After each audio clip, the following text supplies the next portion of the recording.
Hello नमस्कार दोस्तों, आपका अपना यूट्यूब चैनल पंकज एजुकेशन में आपका स्वागत है। आज हम एक और महत्वपूर्ण क्लास लेकर आ चुके हैं जो कक्षा 12 के लिए बहुत ही महत्वपूर्ण है। तो वो संजीव DS वर्ग से हैं। ये भूगोल विषय का जो मॉडल पेपर है, सेकंड मॉडल पेपर, वो हम आपको कंप्लीट करके दिखाएंगे संपूर्ण हल के साथ। ठीक है ना। आप इस वीडियो को कंप्लीट देखिए। कक्षा 12 के विद्यार्थी हैं जो आगे देखते हैं। ये मॉडल पेपर 2 है। ठीक है ना। मॉडल पेपर 1 हमने ऑलरेडी अपलोड कर दिया है, तो वो भी आप कंप्लीट देख ले। ये आपके 56 नंबर का पूर्णांक रहेगा इसमें, और 3 घंटे 15 मिनट का समय रहेगा। ठीक है ना। भूगोल विषय का रहने वाला है। ठीक है ना। देखते हैं। तो पहला प्रश्न देखते हैं। सामाजिक भूगोल का उपक्षेत्र है, तो आपके इसका सही आंसर हो जाएगा सामाजिक भूगोल का उपक्षेत्र है। सांस्कृतिक भूगोल है, अवकाश भूगोल है, चिकित्सा भूगोल है, तो उपरोक्त सभी। ठीक है ना। ऑप्शन द इसका सही आंसर रहेगा। आपके करेक्ट आंसर है ऑप्शन द। ठीक है ना। आगे देखते हैं। निम्न में से किस भूगोलवेत्ता ने पर्यावरणीय निश्चयवाद और संभववाद के बीच मध्य मार्ग को लक्षित करने वाली नई संकल्पना प्रस्तुत की है? तो ऑप्शन ए सही आंसर है ग्रिफिथ टेलर। ठीक है ना। ऑप्शन ए इसका सही आंसर रहेगा। अगला प्रश्न देख लेते हैं। लोगों की संख्या और भूमि के आकार के बीच अनुपात कहलाता है? तो आपका इसका सही आंसर हो जाएगा जनसंख्या घनत्व। ठीक है ना। ऑप्शन बी इसका करेक्ट आंसर। अगला प्रश्न देखते हैं। जापान का कोबे ओसाका प्रदेश किस कारण से सघन बसा हुआ है? वह है, तो आपके इसका सही आंसर हो जाएगा औद्योगिकरण। ठीक है ना। ऑप्शन सी इसका करेक्ट आंसर है। अगला प्रश्न देखते हैं।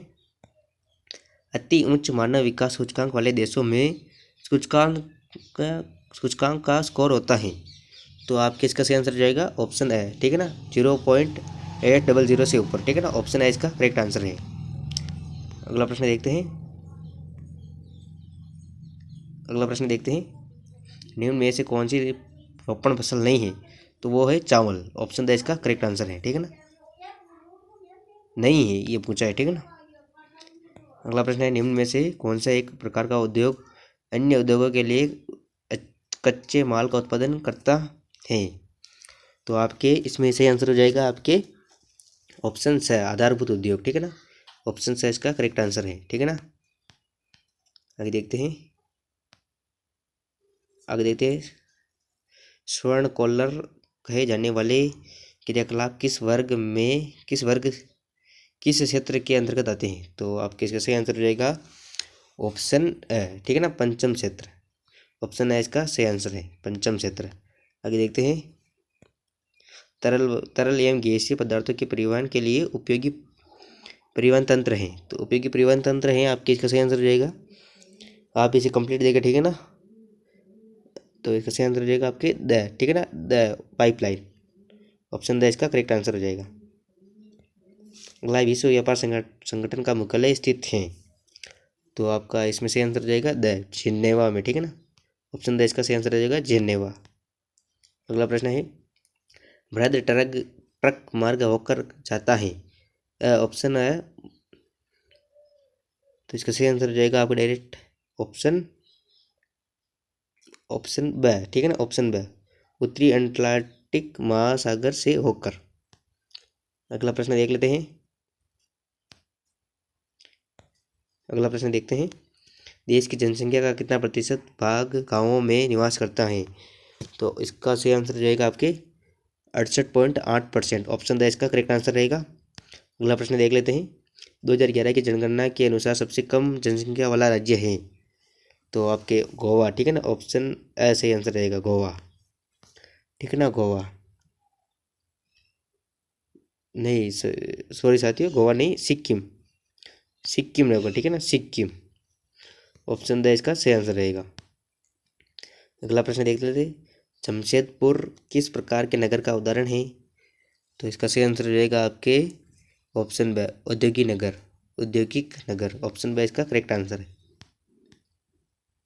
उत्तरी रेलवे का मुख्यालय स्थित है, तो इसका सही आंसर हो जाएगा नई दिल्ली में। ठीक है ना। ऑप्शन ए इसका करेक्ट आंसर है। अगला प्रश्न है। भारत के निर्यात संगठन में सर्वाधिक योगदान रहता है? तो ऑप्शन ए इसका सही आंसर हो जाएगा, विनिमय वस्तुएं। अगला प्रश्न देख लेते हैं। निम्न में से कौन सा क्षेत्र वाणिज्य पशुधन पालन से संबंधित नहीं है? तो इसका सही आंसर हो जाएगा ऑप्शन स, एशिया में टोंडा प्रदेश। टोंडा प्रदेश, ठीक है ना, ऑप्शन स इसका करेक्ट आंसर रहेगा।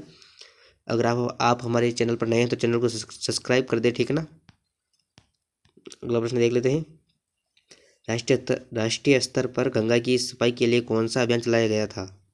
तो इसका सही आंसर रहेगा नमामि गंगे, ठीक है ना, ऑप्शन बी इसका करेक्ट आंसर रहेगा। ये आपके 18 अबसद कंप्लीट हो गए हैं। एक अबसद आधा नंबर का रहेगा तो 9 नंबर के रहने वाले हैं। अगला प्रश्न है, रिक्त स्थानों की पूर्ति कीजिए। तो पहला रिक्त स्थान देख लेते हैं। नवनिश्चयवाद की संकल्पना भूगोलवेत्ता खालिस्तान ने परिलक्षित की थी? तो इसका सही आंसर रहेगा ग्रिफिथ टेलर, ठीक है ना, ग्रिफिथ टेलर। इस रिक्त स्थान में आपको ये भरना है, ग्रिफिथ टेलर, ठीक है ना, ग्रिफिथ टेलर, ये भरना है आपको इस रिक्त स्थान में। और दूसरा रिक्त स्थान देखते हैं। 21वीं सदी के प्रारंभ में विश्व की जनसंख्या खालिस्तान से अधिक दर्ज की गई? तो इसका सही आंसर हो जाएगा 600 करोड़, ठीक है ना, 600 करोड़ से अधिक, 600 करोड़ से अधिक इस रिक्त स्थान में भरना है, सेकंड वाले रिक्त स्थान में। आगे देख लेते हैं। जल की उपलब्धता, भू आकृति, खालिस्तान और मृदाई जनसंख्या के वितरण को प्रभावित करने वाले भौगोलिक कारक हैं। तो इसमें आएगा आपको जलवायु, ठीक है ना, क्या आएगा इस रिक्त स्थान में, इस खालिस्तान में आएगा जलवायु, क्या आएगा जलवायु, ठीक है ना,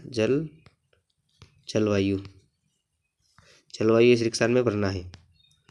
आगे देख लेते हैं। मानव विकास प्रतिवेदन 2020 के अनुसार उच्च मानव विकास समूह में खालिस्तान देश सम्मिलित थे। तो 53 देश, कितने देश थे? 53 देश सम्मिलित थे। अगला खालिस्तान देखते हैं। खालिस्तान ने वैश्विक संचार तंत्र में क्रांति ला दी है। तो इंटरनेट,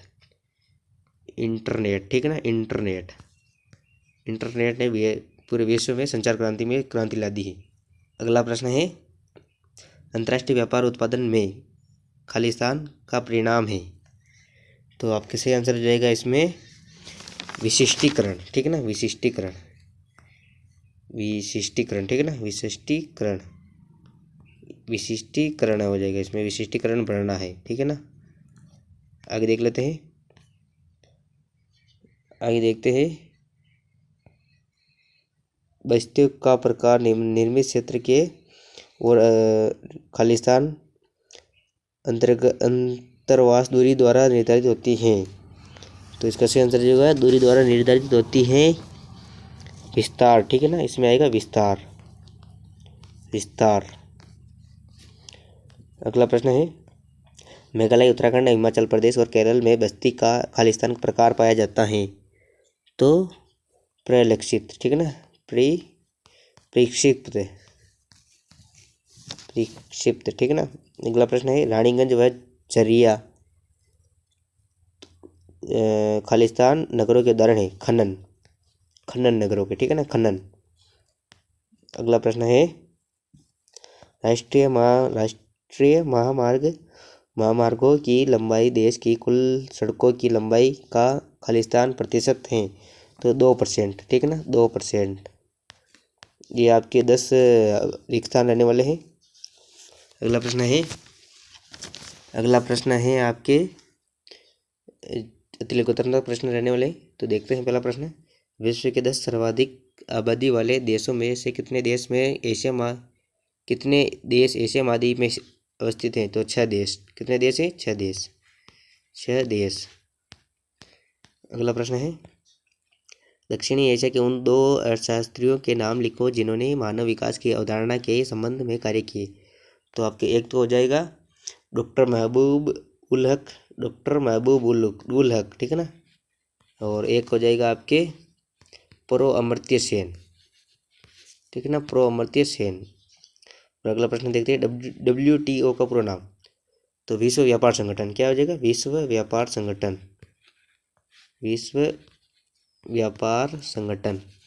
WTO का पूरा नाम हो जाएगा, ठीक है ना। वस्तु विनिमय व्यवस्था क्या है? तो इसका सही आंसर हो जाएगा आपके मुद्रा के बिना वस्तुओं का प्रत्यक्ष आदान प्रदान वस्तु विनिमय कहलाता है। और संविधान की 8वीं अनुसूची में कितनी भाषाएं सूचीबद्ध है? तो 22 भाषाएं, ठीक है ना, 22 भाषाएं। और आगे देखते हैं, 2011 की जनगणना के अनुसार भारत का जनसंख्या घनत्व क्या है? तो ये हो जाएगा आपके 382 प्रति व्यक्ति किलोमीटर, ठीक है ना, प्रति व्यक्ति किलोमीटर, ठीक है ना, 382। और अगला है, कृषि गहनता की गणना का सूत्र लिखिए। तो इसका सूत्र है कृषि बराबर सकल बोया गया क्षेत्र बटेवा निवल बोया गया क्षेत्र इंटू 100, ठीक है ना, ये इसका सूत्र होता है। सर्वाधिक जल प्रदूषक उद्योग कौन से हैं? तो इसका सही आंसर हो जाएगा आपके सर्वाधिक जल प्रदूषक उद्योग चमड़ा, लुगदी व कागज वस्त्र तथा रसायन उद्योग होते हैं। ये सर्वाधिक जल प्रदूषक उद्योग हैं। यह आपके अतिलघुतात्मक प्रश्न है। और आगे देखते हैं, आगे आपके खंड भाग में लघुतात्मक प्रश्न रहने वाले हैं, जिसकी शब्द सीमाएं 50 शब्दों में लिखना है। तो पहला प्रश्न देख लेते हैं, मानव भूगोल के 1970 के दशक के प्रमुख उपागमों को सूचीबद्ध कीजिए। ये प्रश्न आपको कंप्लीट देखने हैं। और अगला प्रश्न है, कृषि क्या है? कृषि के प्रमुख प्रकारों के नाम लिखिए। यह प्रश्न भी देखना है। अगला प्रश्न है, प्रौद्योगिक ध्रुव से क्या अभिप्राय है? ये स्पष्ट कीजिए, प्रश्न देखना है। अगला प्रश्न है, पंचम क्रियाकलाप क्या है? उदाहरण सहित समझाइए। ये प्रश्न कंप्लीट देखने हैं आपको। आगे देखते हैं, हरित क्रांति की उपलब्धियां क्या हैं? ये प्रश्न आपको याद करने हैं, बड़े वाले, ठीक है ना। अगला प्रश्न है, भौम जल संसाधन के अत्यधिक उपयोग के कोई 3 दुष्परिणाम लिखिए। तो इस बड़े प्रश्न को आपको याद करने हैं। 10वां प्रश्न है, पतन और पोताश्रय में कोई 3 अंतर लिखिए। 3 अंतर लिखने हैं आपको इसमें, ये प्रश्न आपको देखने हैं। अगला प्रश्न है 11वां, भारत में नगरीय अपशिष्ट का निपटारा किस प्रकार किया जाता है? ये प्रश्न देखना है। और खंड 7 में है आपके दीर्घित्रात्मक प्रश्न है, अंतर्राष्ट्रीय व्यापार की हानियों का वर्णन कीजिए। स्वामित्व के आधार पर उद्योगों का वर्णन कीजिए। अथवा में 2 प्रश्न रहेंगे आपके, एक प्रश्न 3 नंबर का रहने वाला है। अगला 13वां प्रश्न है, भारत में भूमि बचत प्रौद्योगिकी विकसित करना क्यों आवश्यक है? समझाइए। अथवा में रहने वाला है, भूमि सुधारों की कमी भारतीय कृषि की प्रमुख समस्या है, स्पष्ट कीजिए, ठीक है ना। ये प्रश्न आपको बड़े प्रश्न याद करने हैं। अगला प्रश्न है, प्रायद्वीपीय भारत की तुलना में विशाल मैदानों में सिंचाई अधिक विकसित क्यों है? अथवा पंजाब तथा हरियाणा राज्यों में पर्याप्त जल संसाधन का उपलब्ध है, परंतु यहाँ भौमजल स्तर निरंतर नीचे गिर रहा है, इसके कारण। तो ये प्रश्न बड़े प्रश्न आपको याद करने हैं। खंड 10 में आपके निबंधात्मक प्रश्न रहने वाले हैं। 15 प्रश्न है, विशिष्टीकृत क्रियाकलापों के आधार पर पतनों का वर्गीकरण कीजिए। प्रत्येक पतन के 2 उदाहरण दीजिए, ठीक है ना। अथवा में रहने वाला है, अंतर्राष्ट्रीय व्यापार से देश कैसे लाभ प्राप्त करते हैं। और अगला प्रश्न है 16 प्रश्न है, भारत की स्वतंत्रता प्राप्ति के पश्चात कृषि के विकास की महत्वपूर्ण नीतियों का वर्णन कीजिए। अथवा में रहने वाला है, भारत में तिलहन फसलों के उत्पादन या वितरण का विस्तार से वर्णन कीजिए। और अगला प्रश्न है 17 प्रश्न रहने वाला है आपके, जो अंतिम प्रश्न है आपके, दिए गए विश्व के रेखा मानचित्र में अंगीकृत विस्तृत वाणिज्य अनाज कृषि वाले देशों को दर्शाइए, ठीक है ना। ये तो आपको अंतिम प्रश्न है, ये आपको विश्व का मानचित्र में पढ़ना है। रूस, कनाडा, मेक्सिको, संयुक्त राज्य अमेरिका। आई होप आपको ये वीडियो अच्छा लगा होगा। आप हमारे यूट्यूब चैनल पर नए हो तो चैनल को सब्सक्राइब कर दें। मिलते हैं अगले नेक्स्ट वीडियो में। जय हिंद।